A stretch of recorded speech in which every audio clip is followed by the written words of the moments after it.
కాపురాలు చెయ్యనన్నది, అత్త తెచ్చిన కొత్త చీర కట్టనన్నది, మామ తెచ్చిన మల్లెపూలు ముడవనన్నది, ఒకరి చేత ముట్టికాయ తింటేనన్నది. నానా నానా నాకు కథ చెప్పవా? అబ్బా వెళ్ళి మీ అమ్మని అడిగమ్మా, నాకు చాలా పని ఉంది. అమ్మా అమ్మా నాకు కథ చెప్పవా? నాన్న చెప్పమంటే చెప్పట్లేదు. అవునా, ఏదో పనుందన్నాడా? అవునమ్మా. నాకు తెలుసు, ఎప్పుడు ఇంతే, సీఎం కూడా ఇంత బిజీగా ఉండడు. నాకు వంటింట్లో పనుందమ్మా, వెళ్ళి మీ నాన్నమ్మని అడుగుపో తల్లి. మీ ఇద్దరు ఎప్పుడు ఇంతే, కథ చెప్పరు, పాట పాడరు.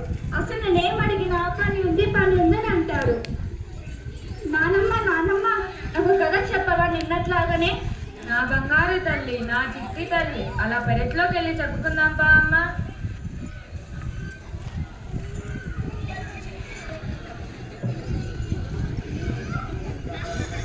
ఏంటి ఏదో పాచిపోయిన వాసన వస్తుంది? ఏం లేదండి, నిన్న మిగిలిపోయిన ఉప్మా ఉంటే పడేయడానికి వెళ్తున్నా. అంత ఎక్కువగా ఎందుకు చేసావే? మీకోసమే, తిని పలుస్తారని. దీని పేరు ప్రభావతి. కోపం చాలా అతి, అస్సలు లేదు మది. ఇది చాలా పెద్ద కోతి. మీకు పగులు మూతి.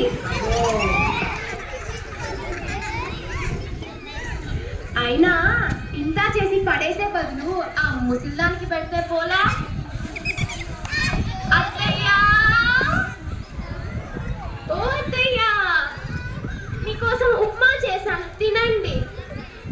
అమ్మా ప్రభా, ఇది పాచిపోయిందమ్మా, తినలేను. పాచిపోయిందా? నీకోసమని వేడి వేడిగా జీడిపప్పులు వేసుకొని తెమ్మంటావా? పాచిపోయిందంట, పాచిపోయింది. అయినా ఈ వయసులో అంతంత తిని ఒలింపిక్స్ కి వెళ్ళి వెయిట్ లిఫ్టింగ్ చేయాలా ఏంటి? సిగ్గు లేకపోతే సరే. చిచ్చి, పెట్టింది తిను, లేదంటే ఒక మూల పడుండు.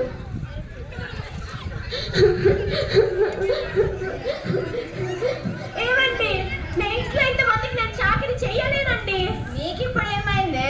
ఇంకా ఏం కావాలండి? మీరు పొద్దుననగా వెళ్తారు, పాప స్కూల్ కి పోతుంది. మీరు వచ్చేంత వరకు ఆ ముసలిదానికి నేను సేవలు చేస్తూ ఉండాలి. అంత గొప్ప సేవలు ఏం చేసావే?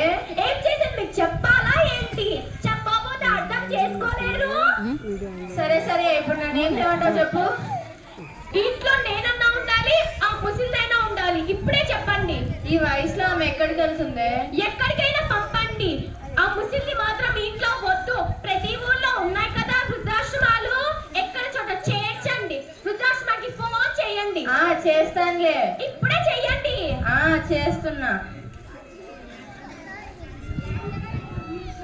హలో, ప్రొద్దుటూరు వృద్ధాశ్రమమా అండి? ఒక ముసలావెన్ను మీ ఆశ్రమంలో చేర్చాలనుకుంటున్నాను. ఏంటండి? ఆవిడ మా అమ్మనేనండి.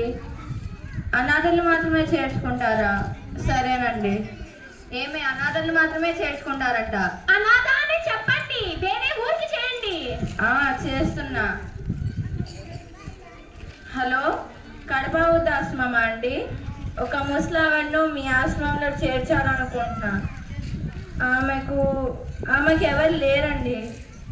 రేపు రమ్మంటారా? సరేనండి. ఇవాళే వస్తున్నామా చెప్పండి. ఏం చెప్పాలో కూడా చేత కాదు. చిచ్చి, ఏంటి నాన్న, నాన్నమ్మని ఎక్కడ తీసుకెళ్తున్నారు? నీకెందుకే? నోరు మూసుకొని చదువుకోపో. అమ్మ నువ్వు కొంచెంసేపు ఆగు. చెప్పు నాన్న, ఎక్కడ తీసుకెళ్తున్నారు నాన్నమ్మని? ఏం లేదమ్మా, నాన్నమ్మకు వయసు ఎక్కువ అయిపోతుందిగా, ఇంట్లో సరిగా చూసుకోలేకపోతున్నామని ఆశ్రమంలో చేర్పిద్దామని ఫోన్ చేస్తున్నా. అవునా? అయితేనమ్మా నాకు కూడా ఇవ్వు నాన్న. మీరు ముసలి అయ్యాక మిమ్మల్ని కూడా అక్కడికి పంపిస్తా. చూడండి ఎలా మాట్లాడుతుందో. ఆ ముసలిదాని గారాబం వల్ల ఇది ఇలా తయారవుతుంది. అమ్మ నేను కొంచెం బాగమ్మా నాన్న. ఇందాక పాచిపోయే తిండి మా నాన్నకు పెట్టావే, అదైతే నువ్వు తినచ్చు కదా, లేకపోతే నాన్నకు పెట్టచ్చు కదా, కొన్ని నాకు ఇవ్వచ్చు కదా. ఎందుకమ్మా నీకు నాన్నమ్మ అంటే అంత కోపం? అయినా నీ తెలివి ఏమైంది నాన్న? నువ్వు నన్ను చిన్నప్పుడు ఎంత బాగా చూసుకుంటావు కదా, నాన్నప్పుడు నేను అంతే బాగా చూసుకుంటే కదా. ఆ మాత్రం అర్థం కాలేదా? అయినా మీకంటే నన్ను నాన్నమ్మనే బాగా చూసుకుంటుంది. రోజు కథలు చెప్తుంది, పాట పాడుతుంది, నాతో ఆడుకుంటుంది. మీరేమో పని ఉందని తప్పించుకుంటారు. నాన్నమ్మ వెళ్ళిపోతే నాతో ఎవ్వరు ఆడుకోరు. అందుకే నన్ను కూడా నాన్నమ్మతో పాటు పంపించండి.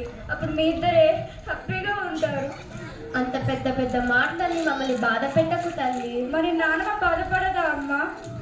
మా తప్పు తెలుసుకున్నాం తల్లి, క్షమించు.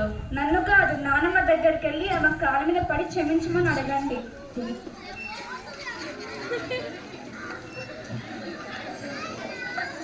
మమ్మల్ని క్షమించమ్మా. క్షమించత్తయ్యా. నీ విలువ తెలుసుకోలేకపోయాం. వెరీ గుడ్, ఇంకా లేవండి. క్షమించింది, ఎందుకంటే మా ముసింది బంగారు కొండ.